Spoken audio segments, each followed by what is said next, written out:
Baiklah, Assalamualaikum warahmatullahi wabarakatuh. Pada siang hari ini, kami dari kelompok 8 akan mempresentasikan materi dari bab 19, 20, dan 21. Beranggotakan Muhammad Irfan Karim, Muhammad Adi Triusodo, M. Renaldi Oktarian, dan saya sendiri, Londa Armando Ramadana. Next.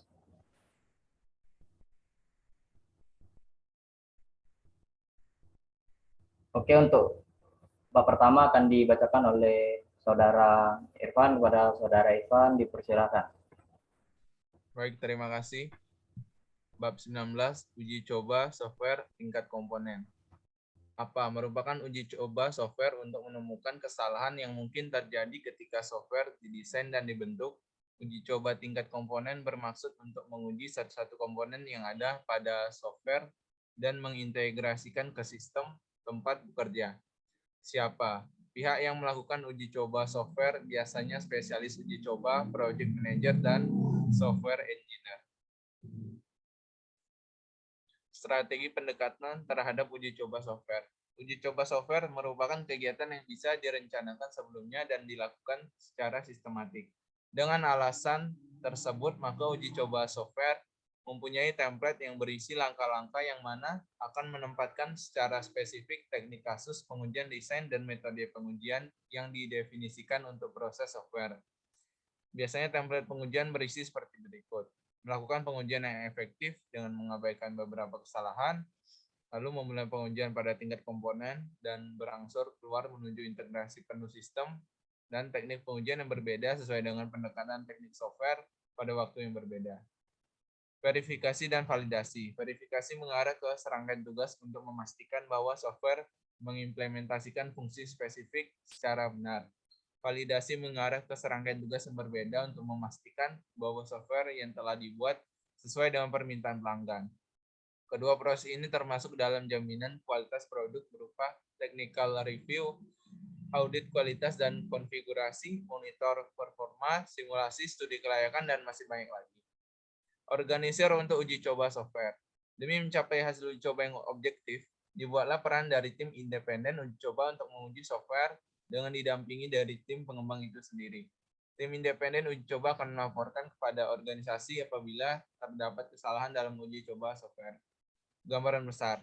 Secara ilustrasi, pengembangan software bisa dilihat di bawah ini. Lalu, pengembangan aplikasi biasanya melalui proses yang tersusun seperti gambar sebelumnya, di mana setelah banyak proses telah dilakukan, maka akan sampai pada fase uji coba dengan dibagi ke beberapa bagian sampai pada akhirnya akan diuji coba secara keseluruhan aplikasi beserta sistem dan komponen lainnya. Kriteria selesai. Sebenarnya tidak ada kata selesai dalam uji coba software, karena meskipun software sudah diserahkan kepada klien, maka software itu sendiri secara tidak langsung sedang diuji coba oleh klien. Ada juga yang mengatakan uji coba software akan selesai ketika sudah kehabisan waktu dan uang. Perencanaan dan pencatatan. Banyak strategi dapat digunakan untuk menguji perangkat lunak. Pada satu ekstrim, Anda bisa menunggu sampai sistem sepenuhnya dibangun dan kemudian melakukan tes pada sistem secara keseluruhan dengan harapan dari menemukan kesalahan. Pendekatan ini meskipun menarik, sama sekali tidak berhasil. Itu akan menghasilkan perangkat lunak bagi yang mengecewakan semua pemangku kepentingan. Peran perancah. Pengujian komponen biasanya dianggap sebagai tambahan untuk langkah pengkodean. Desain unit tes dapat terjadi sebelum pengkodean dimulai atau setelah kode sumber dibuat. Tinjauan informasi desain memberikan panduan untuk menetapkan kasus uji yang kemungkinan untuk mengungkap kesalahan. Setiap kasus uji harus digabungkan dengan serangkaian hasil yang diharapkan. Karena komponen bukanlah program yang berdiri sendiri, beberapa jenis scaffolding adalah diperlukan untuk membuat kerangka pengujian. Pengujian hemat biaya. Pengujian menyeluruh membutuhkan setiap kemungkinan kombinasi nilai input dan kasus uji perintah diproses oleh komponen yang sedang diuji. Misalnya pertimbangkan generator gerakan dalam permainan catur komputer. Dalam beberapa kasus, ini akan membutuhkan pembuatan jumlah set data yang hampir tak terbatas. Pengembalian dari pengujian menyeluruh seringkali tidak sepadan dengan upaya tersebut, karena pengujian saja tidak dapat digunakan untuk membuktikan bahwa suatu komponen telah ditetapkan dengan benar. Uji coba kotak hitam. Pengujian kotak hitam juga disebut pengujian perilaku atau pengujian fungsional. Berfokus pada kebutuhan fungsional perangkat lunak. Artinya, Teknik pengujian kotak hitam memungkinkan Anda untuk mendapatkan set kondisi input yang akan sepenuhnya menjalankan semua persyaratan fungsional untuk sebuah program. Pengujian kotak hitam bukanlah alternatif dari teknik kotak putih. Sebaliknya, ini adalah pendekatan pelengkap yang kemungkinan akan mengungkap kelas berbeda daripada metode kotak putih. Pengujian berorientasi objek. Pengujian berorientasi objek ketika perangkat lunak berorientasi objek dipertimbangkan, konsep unit berubah. Enkapsulasi mendorong definisi kelas dan objek. Ini berarti bahwa setiap kelas dan setiap instance dari atribut paket kelas dan operasi yang memanipulasi data ini. Kelas yang dienkapsulasi biasanya menjadi fokus pengujian unit. Namun, operasi atau metode di dalam kelas adalah unit terkecil yang dapat diuji. Karena sebuah kelas dapat berisi sejumlah operasi yang berbeda, dan operasi tertentu mungkin ada sebagai bagian dari sejumlah kelas yang berbeda. Pengujian kelas. Pengujian kelas untuk perangkat lunak berorientasi objek setara dengan pengujian unit perangkat lunak konvensional. Tidak seperti pengujian unit perangkat lunak konvensional yang cenderung fokus pada detail algoritme modul dan data yang mengalir melintasi modul antarmuka. Pengujian kelas untuk perangkat lunak didorong oleh operasi yang dienkapsulasi oleh kelas dan perilaku keadaan kelas. Baiklah, sekian dari saya kembalikan ke moderator.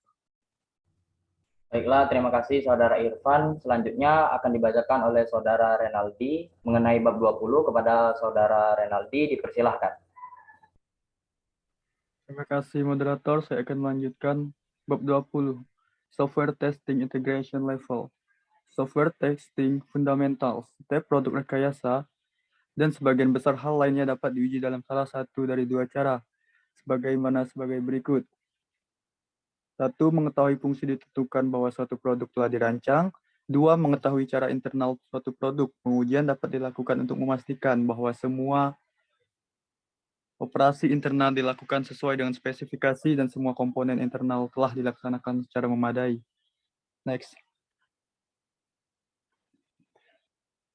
Black box testing atau pengujian kotak hitam. Pengujian kotak hitam mengacu pada pengujian integrasi yang dilakukan dengan menggunakan komponen antarmuka dengan komponen lain dan dengan sistem lain. Tentu saja, penting untuk memastikan bahwa komponen berperilaku benar ketika persyaratan tidak terpenuhi. Misalnya dapat menangani input yang buruk tanpa menabrak. Next.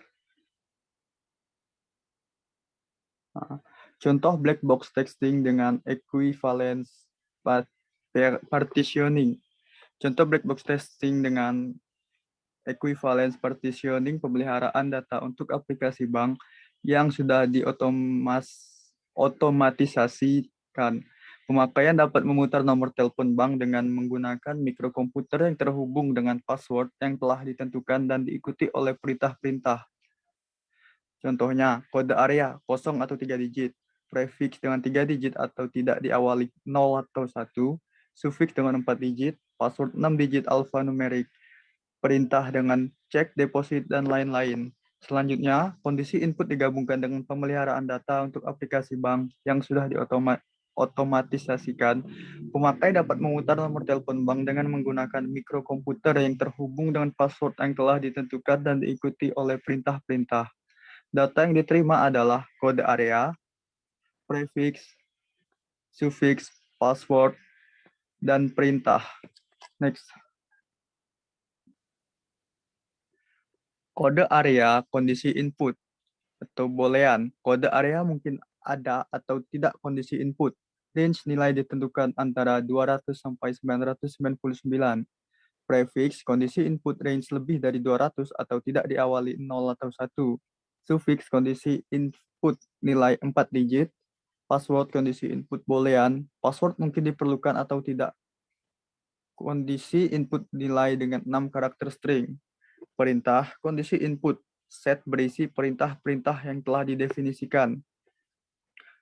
Kondisi input range lebih dari 200 atau tidak diawali 0 atau 1, yaitu suffix. Kondisi input nilai 4 digit password. Kondisi input boolean, password mungkin diperlukan atau tidak. Kondisi input nilai dengan 6 karakter string perintah. Kondisi input set berisi perintah-perintah yang telah didefinisikan. Selanjutnya, white box testing atau pengujian kotak putih. Kadang-kadang disebut pengujian kotak kaca atau pengujian struktural. Merupakan filosofi pengujian grasi yang menggunakan pengembangan implementasi dari struktur kontrol TURES dijelaskan sebagai bagian desain tingkat komponen untuk memperoleh kasus uji. Tes kotak putih dapat dirancang hanya setelah desain tingkat komponen atau kode sumber ada. Detail logis dari program harus tersedia. Jalur logis melalui perangkat lunak dan kolaborasi antar komponen adalah fokus pengujian integrasi kotak putih. Bisa dilihat dari gambar berikut merupakan contoh testing white box. Selanjutnya. Contoh testing white box. Menggunakan grafik aliran di atas, kita dapat menghitung jumlah jalur independen melalui kode. Kami melakukan ini dengan menggunakan metrik disebut cyclomatic yang didasarkan pada teori grafik. Cara termudah untuk menghitung jumlah siklomatik adalah dengan menghitung jumlah kondisional atau predikat diamond dan tambahkan 1. Next. Contoh testing white box berikutnya yang pertama, 1, 2, 3, 4, 5, sampai 10, properti yang dimiliki oleh orang lain, tidak mempunyai uang. Nah, dari contoh di atas, kami ingin menulis kasus pengujian untuk memastikan bahwa setiap jalur yang akan diuji setidaknya sekali. Seperti dikatakan di atas, jumlah siklomatik adalah batas bawah pada jumlah kasus uji yang akan kita tulis. Uji kasus yang ditentukan dengan cara ini adalah yang kami gunakan dalam pengujian basis patch. Selanjutnya. Software testing fundamentals. Integration testing atau pengujian integrasi adalah teknik sistematis untuk membangun arsitektur perangkat lunak. Sementara pada saat yang sama melakukan tes untuk mengungkapkan kesalahan yang terkait dengan menghadapi. Tujuannya adalah untuk mengambil komponen yang diuji unit dan membangun struktur program telah ditentukan desain. Selanjutnya. Top-down integration. Pengujian integrasi top-down adalah pendekatan tambahan untuk konstruksi perangkat lunak. Arsitektur barang, modul juga disebut sebagai komponen dalam buku ini, terintegrasi dengan bergerak ke bawah melalui hierarki kontrol, dimulai dengan kontrol utama modul atau program utama. Next. Top-down integration. Nah, yang berikut ini merupakan proses integrasi yang dilakukan dalam serangkaian atau langkah-langkah dalam top-down integration. Yang pertama, kontrol utama digunakan sebagai test drive. Kedua, bergantung pada pendekatan integrasi yang dipilih. Ketiga, pengujian dilakukan karena setiap komponen terintegrasi. Keempat, setelah menyelesaikan step rangkaian tes, rintisan diganti dengan yang asli komponen. Dan yang terakhir, pengujian regresi dapat dilakukan untuk memastikan bahwa kesalahan baru belum diperkenalkan. Selanjutnya. Bottom-up integration. Pengujian integrasi bottom-up seperti namanya memulai konstruksi dan pengujian dengan modul atom, yaitu komponen pada tingkat rendah dalam struktur program.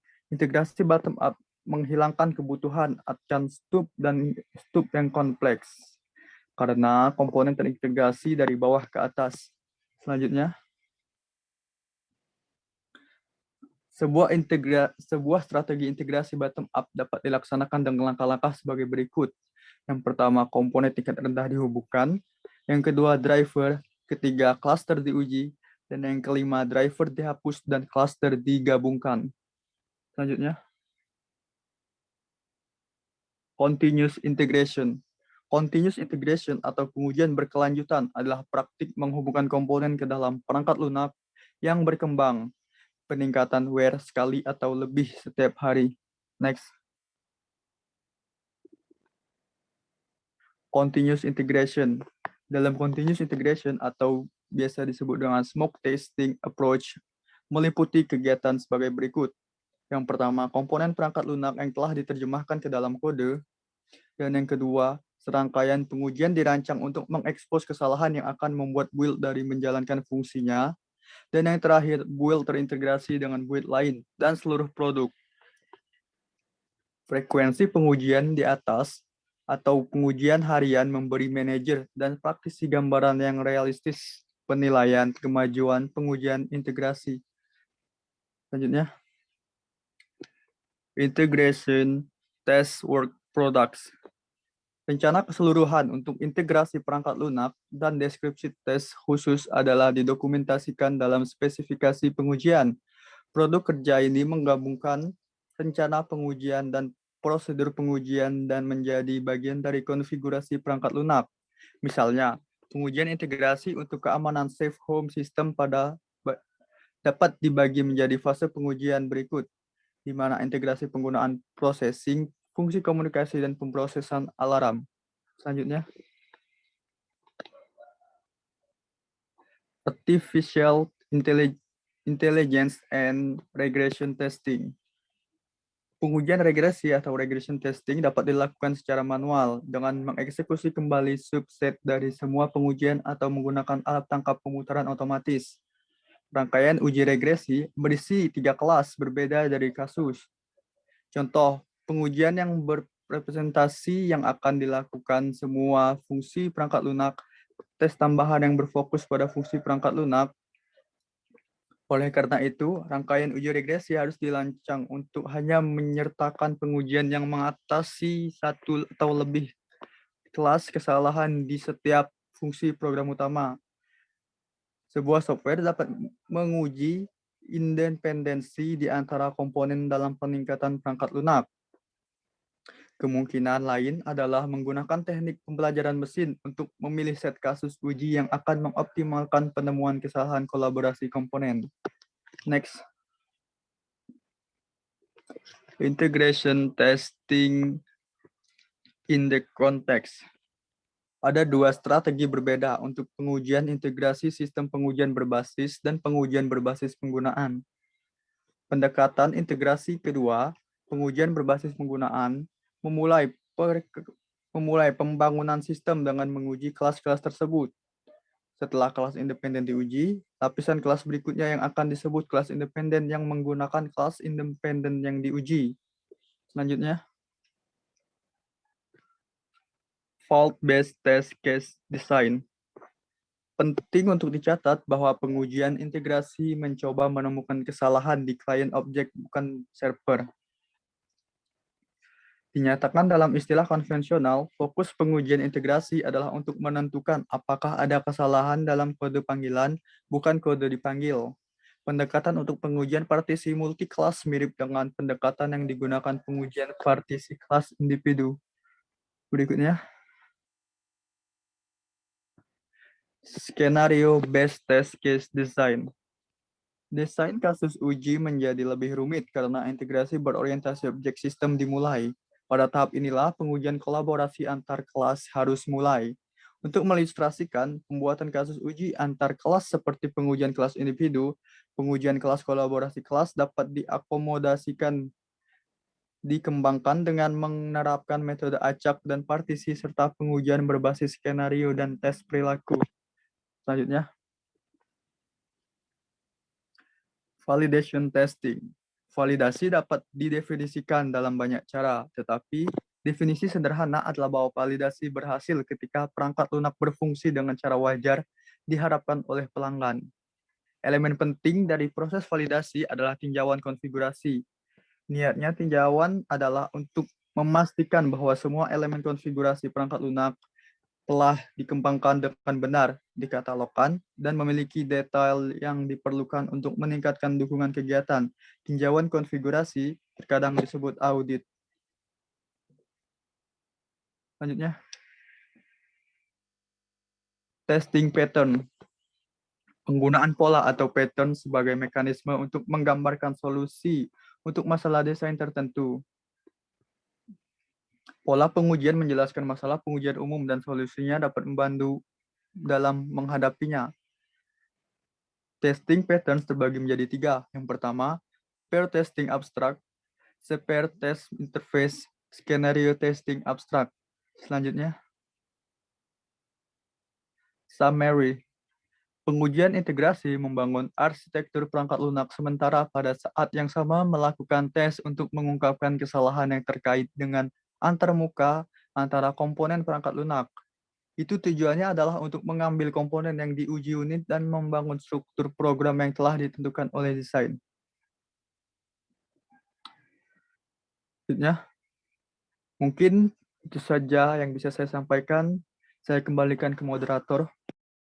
Baiklah, terima kasih banyak kepada Saudara Renaldi atas pemaparan bab 20. Selanjutnya pemaparan bab ke-21 yang akan saya bacakan sendiri. Bab 21, pengujian perangkat lunak, pengujian kasus untuk mobilitas. Pedoman pengujian seluler. Mobile apps yang berjalan seluruhnya pada perangkat seluler dapat diuji menggunakan metode pengujian perangkat lunak tradisional, atau mereka dapat diuji menggunakan emulator yang berjalan di komputer pribadi.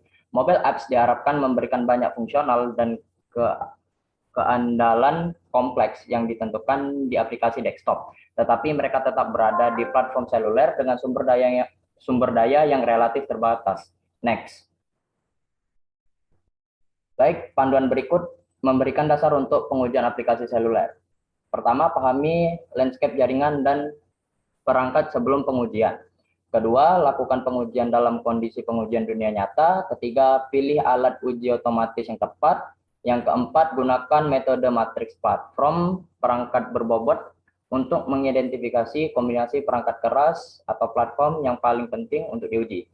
Yang kelima, periksa aliran fungsional ujung ke ujung di semua platform. Yang keenam, lakukan pengujian kinerja. Dan yang terakhir ketujuh, ukur kinerja hanya dalam kondisi lalu lintas nirkabel dan beban pengguna yang realistis. Next. Strategi pengujian. Strategi untuk menguji aplikasi seluler mengadopsi prinsip dasar untuk semua pengujian perangkat lunak. Namun, sifat unik dari mobile apps menuntut pertimbangan sejumlah masalah khusus. Seperti masalah pertama, pengujian pengalaman pengguna. Pengguna dilibatkan sejak awal dalam proses pengembangan untuk mendapatkan footage atau hasil dari apa yang telah mereka rasakan saat menggunakan apps yang telah kita kembangkan. Yang kedua, pengujian kompatibilitas perangkat. Pengujian memverifikasi bahwa mobile apps bekerja dengan benar pada semua kombinasi perangkat keras. Yang ketiga, pengujian kinerja. Pengujian memeriksa persyaratan non-fungsional yang unik untuk perangkat seluler. Yang keempat, pengujian konektivitas. Yang kelima, pengujian keamanan. Yang keenam, pengujian di alam liar. Dan yang ketujuh, pengujian sertifikasi. Next. Oke, selanjutnya masalah pengujian pengalaman pengguna. Pertama, dari gesture testing. Layanan layar sentuh ada di mana-mana di perangkat seluler. Dan sebagai akibatnya, pengembang telah menambahkan gerakan multi sentuh. Misalnya menggeser, memperbesar, mengulir, memilih sebagai sarana untuk meningkatkan kemungkinan interaksi pengguna tanpa kehilangan realisasi layar. Idealnya cerita pengguna atau kasus pengguna ditulis dengan cukup detail untuk memungkinkan penggunanya sebagai dasar untuk skrip pengujian. Penting untuk merekrut pengguna yang representatif dan menyertakan semua perangkat yang ditargetkan untuk mempertimbangkan perbedaan layar saat menguji gerakan sesuai aplikasi seluler. Terakhir, penguji harus memastikan bahwa gerakan tersebut sesuai dengan standar dan konteks yang diterapkan untuk perangkat atau platform seluler. Next.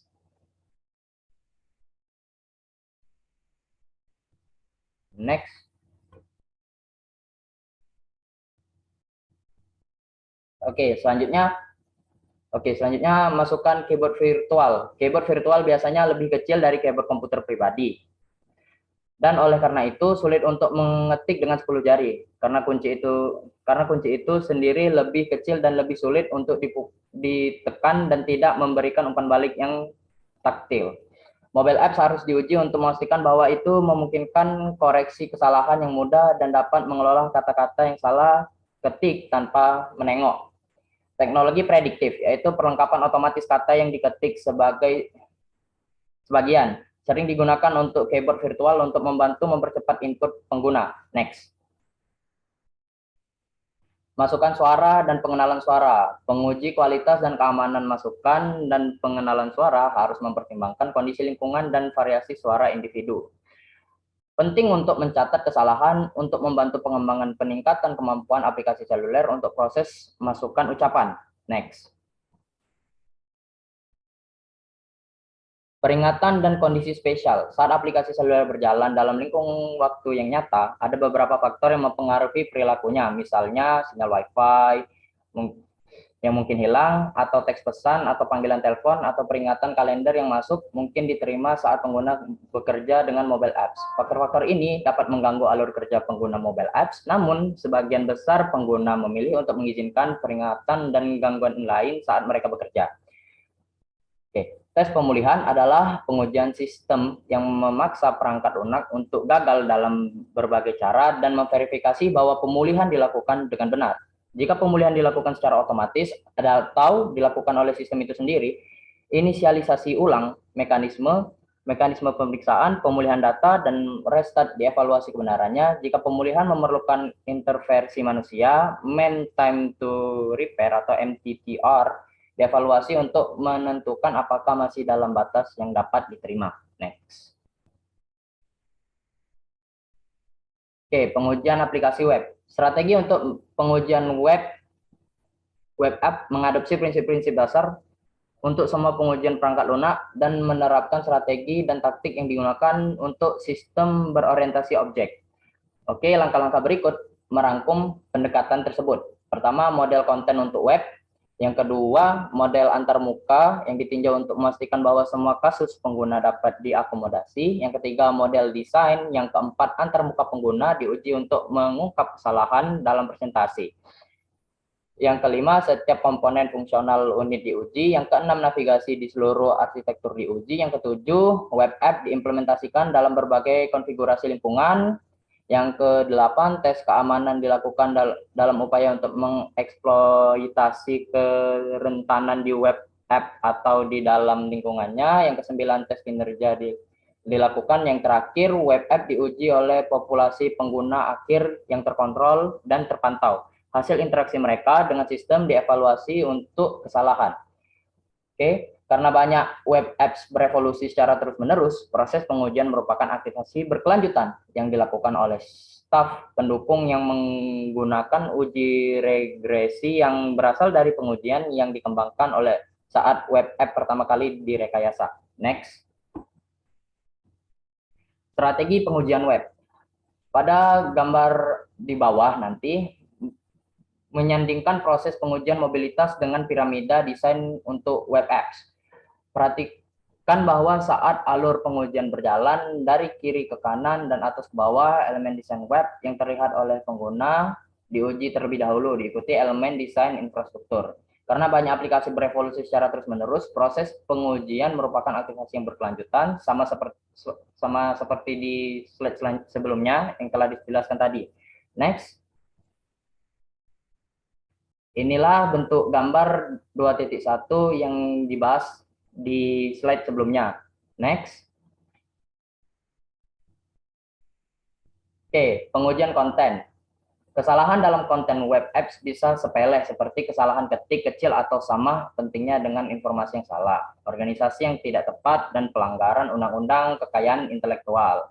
Pengujian konten mencoba untuk mengungkap ini dan banyak masalah lain sebelum pengguna menemukan mereka. Pengujian konten memiliki 3 tujuan penting. Pertama, untuk mengungkap kesalahan sintaksis, misalnya kesalahan ketik, kesalahan tata bahasa dalam dokumen berbasis teks. Yang kedua, untuk mengungkap kesalahan semantik, yaitu kesalahan dalam keakuratan dan kelengkapan informasi dalam objek-objek komponen ataupun yang disajikan saat navigasi terjadi. Dan yang terakhir, yang ketiga, untuk menemukan kesalahan dalam organisasi atau struktur konten yang disajikan kepada pengguna akhir. Next. Pengujian antarmuka. Pengujian antarmuka melatih mekanisme interaksi dan memvalidasi aspek intrinsik antarmuka pengguna. Antarmuka mengimplementasikan sistematik navigasi fungsional web app atau tampilan konten dengan pengecualian spesifik berorientasi web app. Next. Pengujian navigasi. Seorang pengguna melakukan perjalanan melalui web dengan cara yang sama seperti pengunjung berjalan melalui toko atau museum. Nah, tugas pengujian navigasi adalah satu, untuk memastikan bahwa mekanisme yang memungkinkan pengguna web melakukan perjalanan melalui web semulanya berfungsi. Dan yang kedua, untuk memvalidasi bahwa setiap NSU dapat dicap dengan kategori pengguna yang sesuai. Next. Penginternasionalan adalah proses pembuatan suatu produk berperangkat lunak agar dapat digunakan di beberapa negara dengan berbagai bahasa tanpa memerlukan perubahan rekayasa apapun. Lokalisasi adalah proses mengadaptasi aplikasi perangkat lunak untuk digunakan di wilayah global yang ditargetkan dengan menambahkan persyaratan khusus lokal dan menerjemahkan elemen teks ke bahasa yang sesuai. Next. Pengujian keamanan. Setiap sistem berbasis komputer yang mengelola informasi sensitif atau menyebabkan tindakan yang dapat merugikan dalam atau menguntungkan individu secara tidak semestinya adalah target penetrasi yang tidak semestinya atau ilegal.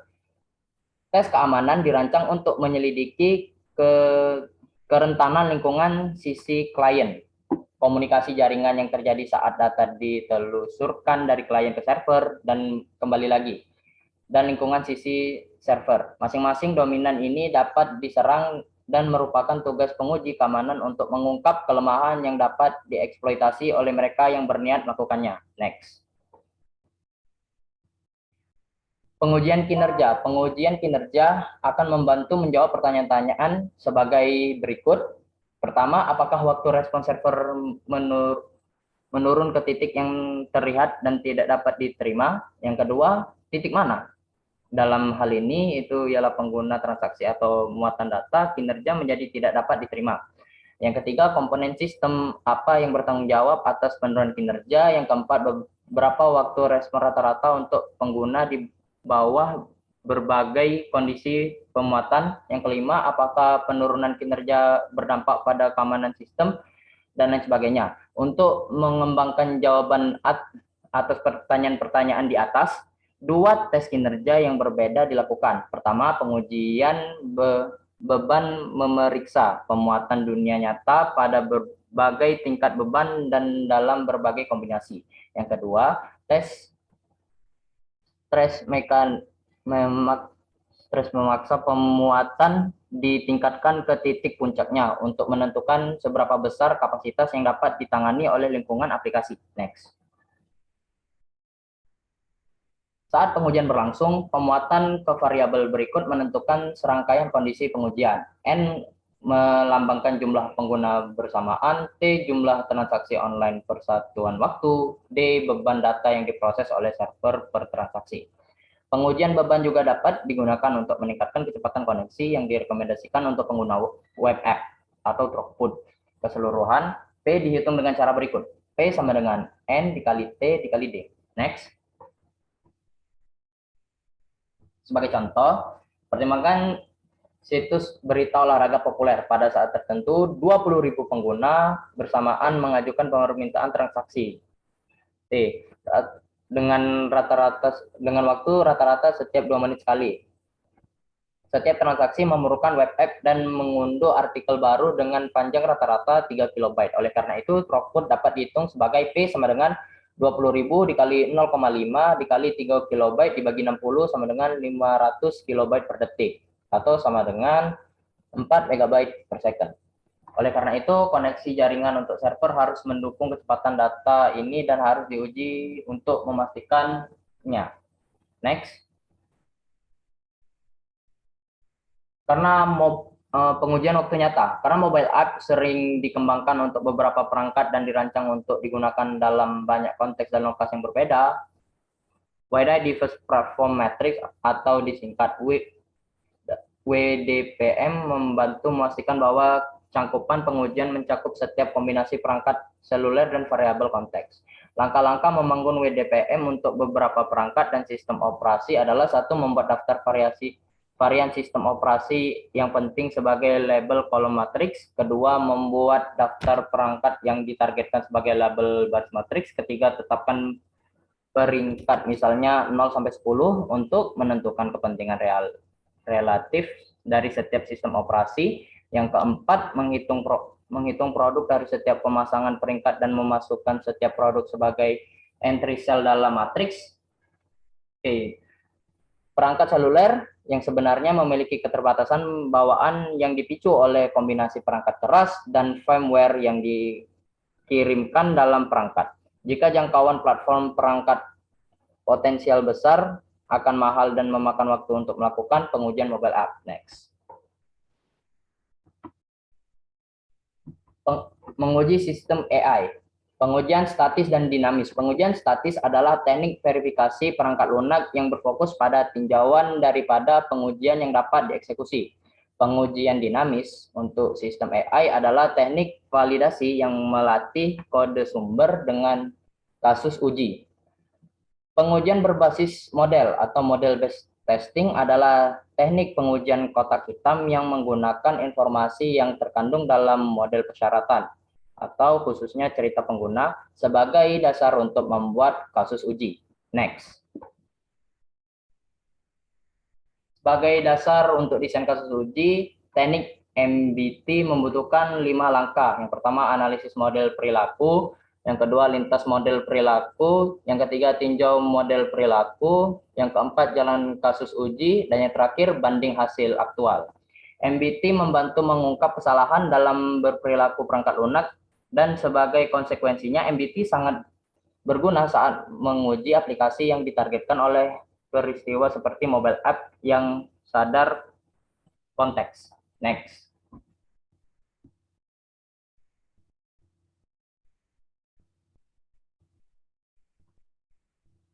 Oke, menguji lingkungan virtual. Pengujian kegunaan. Pengujian kegunaan mengevaluasi sejauh mana pengguna dapat berinteraksi secara efektif dengan aplikasi dan sejauh mana aplikasi memandu tindak pengguna. Pengujian kegunaan dapat terjadi pada berbagai tingkat abstrak yang berbeda. Satu, kegunaan mekanis antarmuka tertentu. Kedua, kegunaan antarmuka virtual yang lengkap. Dan yang ketiga, kegunaan aplikasi dunia maya lengkap dapat dipertimbangkan. Next.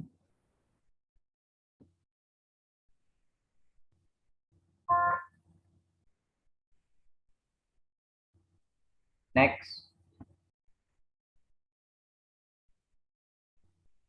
Oke, menguji lingkungan virtual. Pengujian aksesibilitas. Pengujian aksesibilitas adalah proses verifikasi sejauh mana semua orang dapat menggunakan sistem komputer terlepas dari kebutuhan khusus pengguna. Kebutuhan khusus yang paling sering dipertimbangkan untuk aksesibilitas sistem komputer adalah gangguan penglihatan, pendengaran, gerakan, dan kognitif. Next. Menguji lingkungan virtual. Pertama, pengujian pemutaran. Pemutaran adalah sejauh mana permainan atau simulasi menyenangkan untuk dimainkan dan dapat digunakan oleh pengguna atau pemain, dan pada awalnya dipahami sebagai bagian dari perkembangan video game. Next. Penguji dokumentasi dan fasilitas bantuan. Pengujian dokumentasi dapat didekati dengan dua fase.